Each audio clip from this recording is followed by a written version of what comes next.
Have you ever found yourself in a financial emergency without any savings to fall back on? It's a situation more common than you might think, and the stress of it can be overwhelming. This is why having an emergency fund is so crucial. It serves as a financial safety net, ready to catch you during unexpected crises.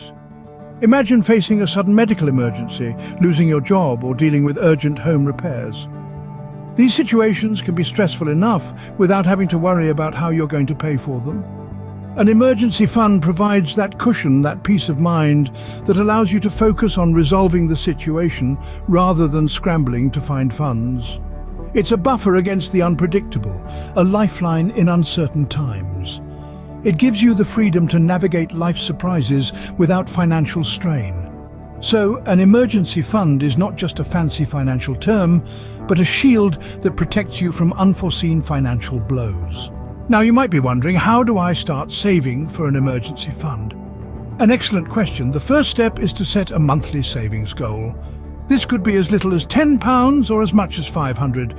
The actual amount isn't as important as the act of setting a goal and sticking to it. Next, consider automating your savings.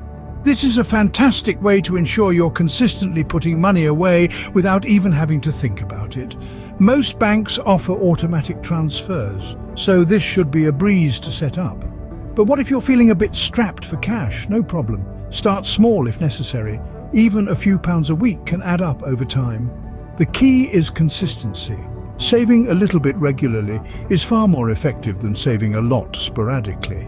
Remember, it's not about how much you save, but how consistent you are. A small stream will eventually form a mighty ocean. So, you've started saving. The next step is to build your fund. Building an emergency fund is not an overnight task. It's a journey that requires strategy and patience. One of the most effective ways to build your fund is by cutting down unnecessary expenses. Do you really need that daily latte? Or can you settle for home-brewed coffee instead? Another strategy is to increase your income. Consider taking up side gigs or freelance work. These additional earnings can make a huge difference in boosting your fund. And let's not forget about windfalls. If you receive a bonus at work or a hefty tax refund, resist the temptation to splurge. Instead, redirect a portion of these windfalls into your emergency fund. Remember, it's not about how much you save, but how consistent you are. Building your emergency fund is like building a fortress, brick by brick. Each contribution, no matter how small, strengthens your financial security. Now, we've built our fund, but when exactly should we use it? This is a question that many of us grapple with. The answer lies in the very name itself, emergency fund. It's there for those unforeseen, unplanned moments that life throws our way, testing our financial resilience.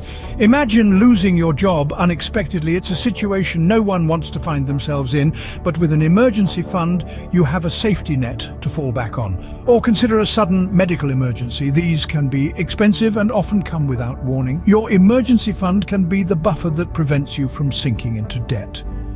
Unexpected major repairs too could be a reason to dip into your fund. Your car suddenly breaks down, or your home's heating system malfunctions in the dead of winter. These are not everyday expenses, but they are emergencies that your fund is designed to handle.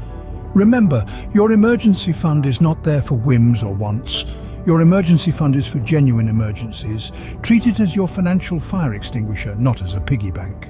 Let's quickly recap everything we've learned today. We've unveiled the significance of an emergency fund, a financial buffer that shields you from the unexpected. This fiscal safeguard, when built with determination and discipline, can be your lifeline in times of financial turbulence. We've explored the first steps in establishing this fund. Start small, but start now. Every little contribution makes a difference. Gradually, these small steps will accumulate into a substantial sum. Then we delved into how to build up this fund. Consistency is key.